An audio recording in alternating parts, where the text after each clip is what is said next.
Friends, welcome to our channel Medicostick Fall in Love with Medicine. So today is our new topic is on the spinal cord part 2. In the previous video we already talked about the anterior horn of the spinal cord and its nucleus. Now in this video we will talk about the posterior and intermediate horn of the spinal cord and its nucleus with some tracks. So let's begin with the nucleus of the intermediate and posterior horn. So first of all, I will draw a gray matter of the spinal cord.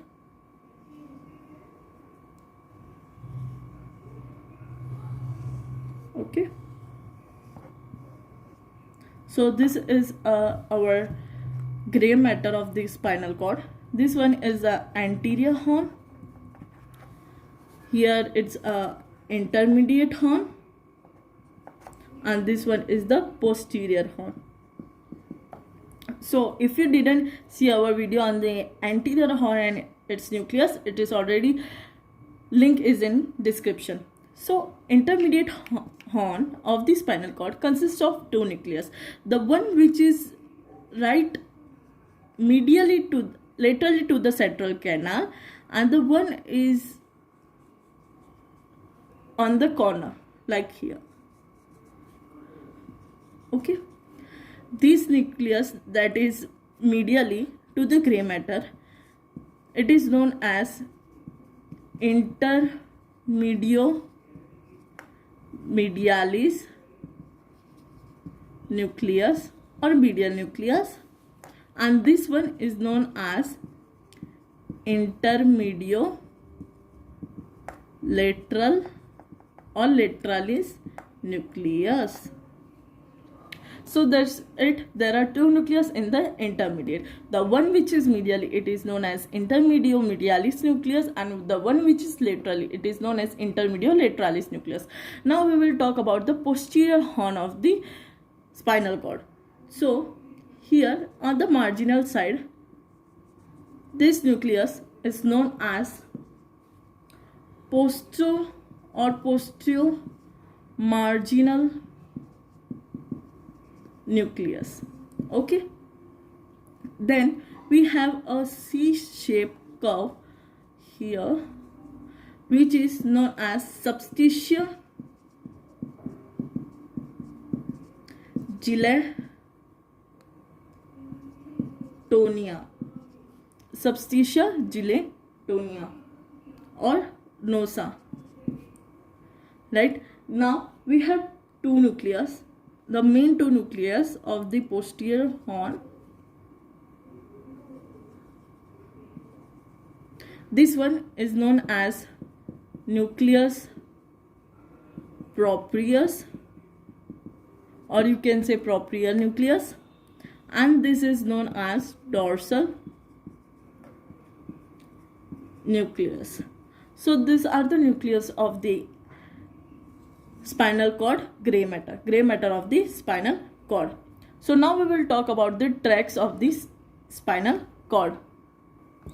Tracks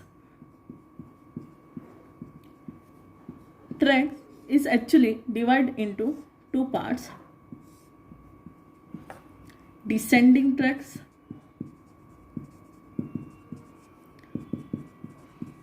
and ascending tracks.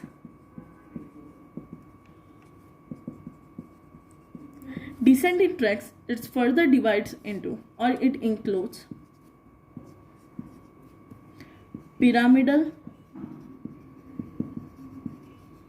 or you can say cortico-spinal tract, and the second one is known as extra pyramidal tract. So first we will talk about the pyramidal or corticospinal tract. So pyramidal tract, it divides into two: lateral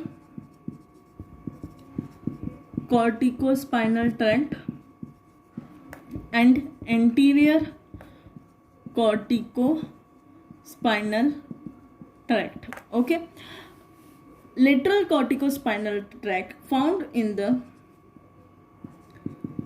lateral funicles, and the anterior found in the, or you can say origin in the anterior funicles. Okay, now the common things that are found between both of them are, first, the function. They both have the same function, like it's a main motor tract that's for voluntary movement. It's a main motor tract for the voluntary movement, and the second one is flexor for the flexion. Okay, now they both terminate, as you see the origin, it is not origin, it is found. Okay, and or you can say lies, it lies at the lateral funicle and anterior funicle, its functions, and its termination is at the anterior graculum, or you can say that anterior horn, by the alpha motor neurons. Alpha motor neurons. So in anterior gray horn we have the two types of the motor neurons, alpha and gamma. So these two tracts are found in the alpha motor neurons. Okay, and now the main difference between them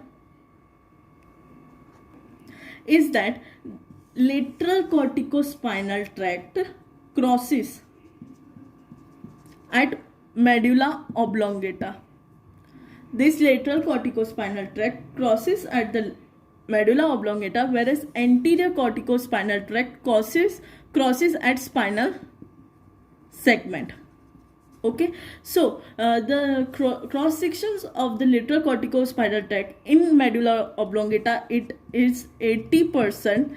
That's why it forms the pyramidal decussation. So it's formed pyramidal decussation. Okay, here I will write what is pyramidal decussation. Pyramidal decussation, okay, is the lower level of the medulla oblongata, where 80% of the fibers cross to opposite side at level of medulla oblongata, lower level of medulla oblongata. It is known as pyramidal decussation. So now we will talk about the extrapyramidal tract. Extrapyramidal tract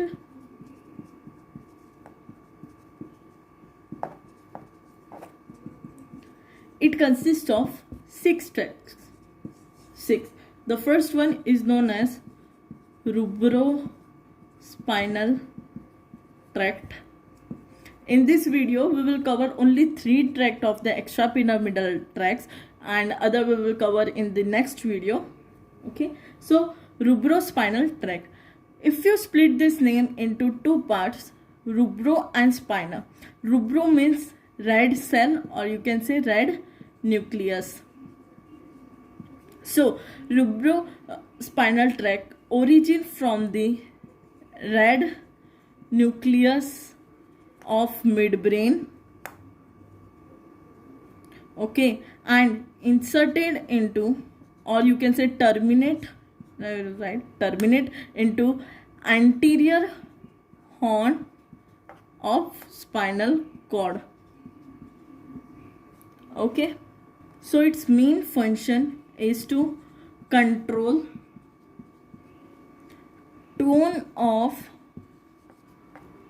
limb flexor muscle by exciting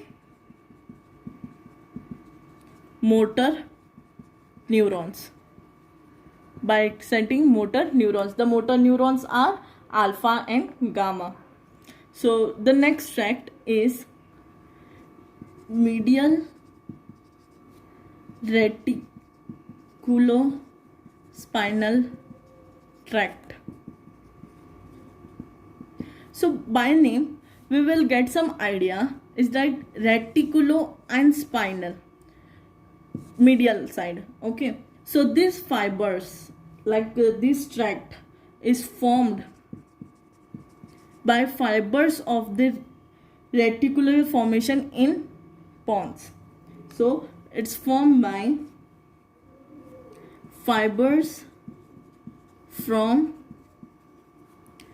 reticular formation in pons. So this this tract is formed by the fibers that are already formed from the reticular formation in pons. Okay, they are uncrossed,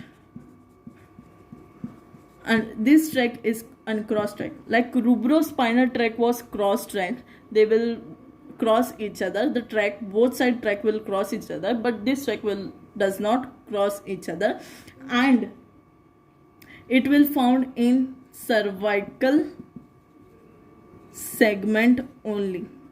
So it is important point is that it is found in till the cervical segment. It will be stopped there at the anterior horn.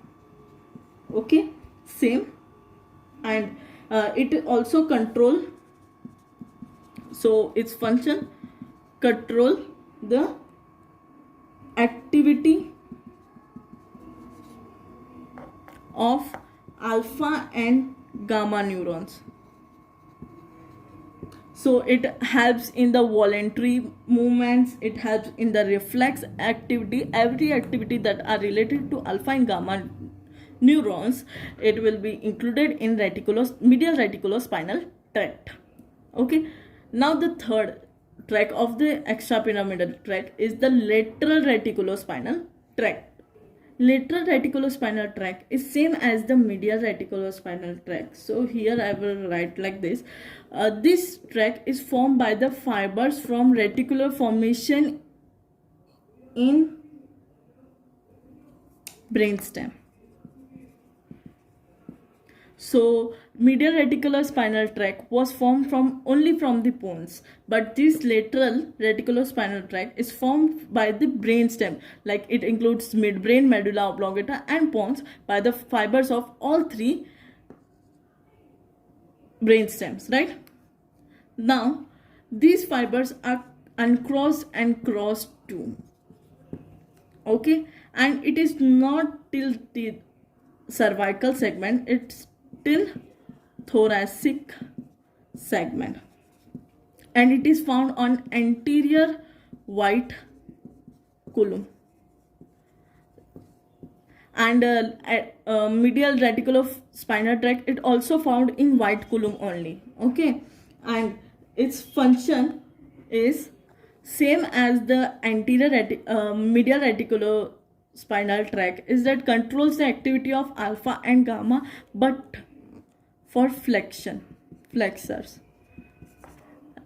Medially was for extensor and the lateral was for the flexor. So this is what a difference between medial reticulospinal tract and lateral reticulospinal tract. So that's why I rubbed and tell everything. So hope you like